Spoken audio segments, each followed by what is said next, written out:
Assalamualaikum warahmatullahi wabarakatuh. Halo student, good morning. Baik, untuk pelajaran bahasa Inggris hari ini kita sudah sampai di lesson 11. The title is I am going to Lampung by safe. Ya, you will study about, kalian akan belajar mengenai how to ask for and give opinion, bagaimana cara bertanya dan memberikan pendapat. Kemudian public places, yaitu tempat-tempat umum, and then the simple future tense, dan tenses keterangan waktu di masa yang akan datang. Untuk penjelasannya mohon disimak ya pada slide berikut. Berikut adalah definisi dari simple future tense, yaitu merupakan aturan pembentukan kalimat yang digunakan untuk menyatakan bahwa suatu kejadian atau kegiatan akan terjadi pada suatu waktu di masa depan atau masa yang akan datang. Sesudah dengan fungsinya, simple future tense memilih fungsi yaitu untuk menyatakan sesuatu yang akan terjadi di masa yang akan datang. Penggunaannya pada kata I will. Someday I will come to my grandma's house, yaitu suatu hari nanti aku akan pergi ke rumah nenekku. Nah, itu yang menggunakan untuk menyatakan sesuatu yang terjadi pada masa yang akan datang menggunakan will. Dan juga untuk menyatakan sesuatu yang sudah kita putuskan atau pikirkan untuk dilakukan, yaitu contoh kalimatnya menggunakan going to, be going to ya. Be going to itu yaitu be-nya itu is MR ya. Nah, untuk contoh kalimatnya adalah I am going to cinema on Saturday. Kata keterangan yang biasa digunakan adalah tomorrow, next week, next month, next year, 2 weeks later. Kata keterangan yang digunakan yaitu besok, minggu depan, bulan depan, tahun depan, 2 minggu kemudian.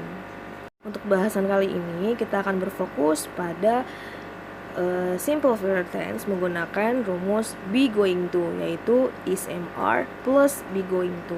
Nah, untuk bagaimana rumusnya kita akan lihat pada slide berikut. Rumus dalam simple future tense menggunakan be going to yaitu harus diingat bahwa bentuk infinitif dari MR is pada kalimat nominal adalah be. Yang tadi sudah sebutkan ya, be termasuk is MR.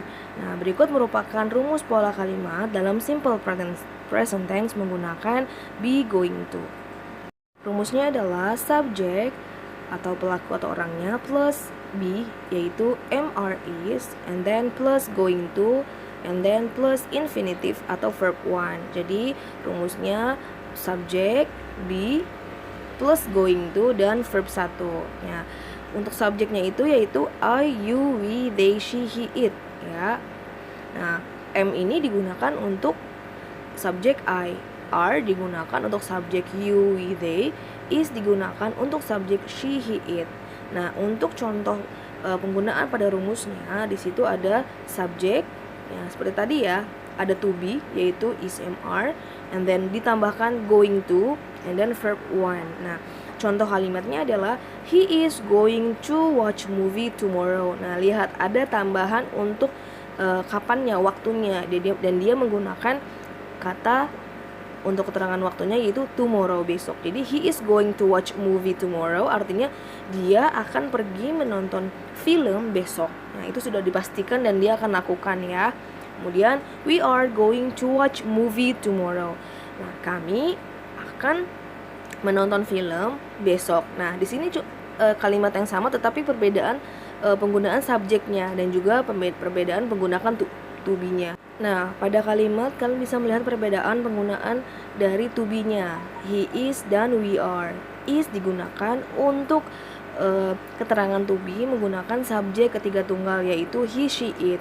Dan are digunakan untuk subjek yang jumlahnya lebih dari satu ya. Di sini kita bisa lihat he is artinya kata ganti dia. Nah, dia orang ketiga tunggal sendiri yaitu untuk laki-laki. Nah, pasangan dari to be-nya he itu adalah is. Nah, we ini adalah jamak dan lebih dari satu. Nah, jika lebih dari satu untuk to be-nya menggunakan are. Berikutnya, kalian akan belajar mengenai public places. Mohon disimak. Transportation is the movement of humans, animals, and goods for one location to another.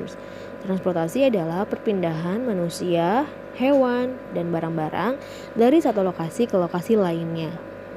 Modes of transport include air, land, rail and road, water, and space. Moda transportasi meliputi udara, daratan, rel dan jalan, air, dan luar angkasa. To use public transportation, untuk menggunakan transportasi publik, we have to go to a bus station. Kita harus pergi ke stasiun bus, atau kita bisa menyebutnya terminal bus. Bus stop atau tempat pemberhentian, atau bisa kita sebut dengan halte, train station, stasiun kereta api, airport, bandara, or port atau pelabuhan. It depends on what kind of transportation we want to use. Nah, ini tergantung dari jenis transportasi apa yang akan kita gunakan. Bus stop sign, tanda pemberhentian bis. Have you ever seen this sign? Pernahkah kamu melihat tanda ini? This is a bus stop sign. Ini adalah tanda pemberhentian bis. A bus stop is a place where buses stop for passengers to board or alight from a bus.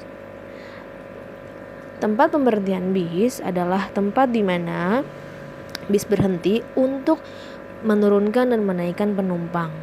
Bus stop is the place where we can get off buses safely while ensuring the safety of people and cars on the street.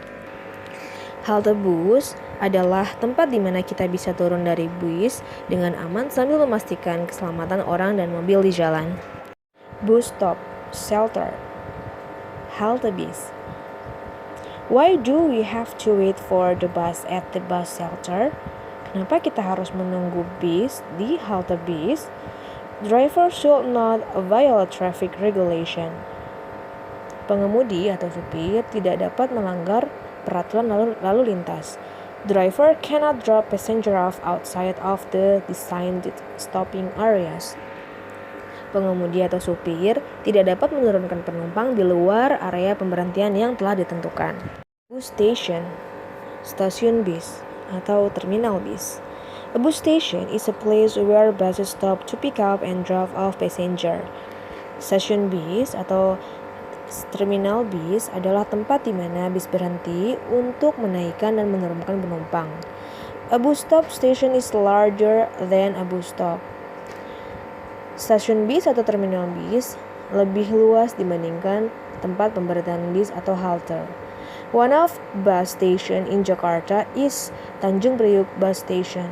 Salah satu stasiun bis atau terminal bis di Jakarta adalah Terminal Tanjung Priok. The Tanjung Priok Bus Station is located on Jalan Taman Tanjung, Tanjung Priok, North Jakarta. Terminal Tanjung Priok berlokasi di Jalan Taman Tanjung, Tanjung Priok, Jakarta Utara. Some bus station are terminal station. Beberapa stasiun bis adalah stasiun terminal, which means that it is the final destination of the route. Dan ini artinya adalah rute terakhir dari tujuan perjalanan. Other station are called transfer station. Stasiun yang lain bisa disebut dengan stasiun transit atau stasiun transfer, which is where the routes continue, di mana untuk perjalanan itu akan dilanjutkan. A train station or a railway station is a railway facility or area where trains regularly stop to load or unload passengers. Stasiun kereta atau stasiun kereta api adalah fasilitas stasiun atau area di mana kereta biasanya berhenti untuk menurunkan dan menaikkan penumpang. Station usually have staff ticket sales offices. Stasiun biasanya memiliki kantor penjualan tiket, automatic ticket machine, mesin penjual otomatis, or board atau keduanya. Many stations include shops or convenience store. Banyak stasiun memiliki toko-toko penjualan atau minimarket. Large station usually have restaurant facilities. Stasiun yang besar biasanya memiliki fasilitas restoran. Other station facilities may include fasilitas stasiun yang lain meliputi toilets, luggage storage, lost and found, departure and arrival board, luggage cart, waiting rooms, bus bay, and car parks. Toilet, penyimpanan barang, deposit, tempat barang hilang, kedatangan dan keberangkatan, gerobak bagasi atau troli, ruang tunggu, tempat bis, dan parkir mobil. Baik, untuk kelanjutan mengenai public places kita lanjutkan pada pertemuan berikutnya. Untuk penjelasan mengenai pelajaran bahasa Inggris hari ini, Miss cukupkan sampai di sini. Semoga kalian paham. Terima kasih banyak untuk pengertiannya. Miss akhiri, wassalamualaikum warahmatullahi wabarakatuh.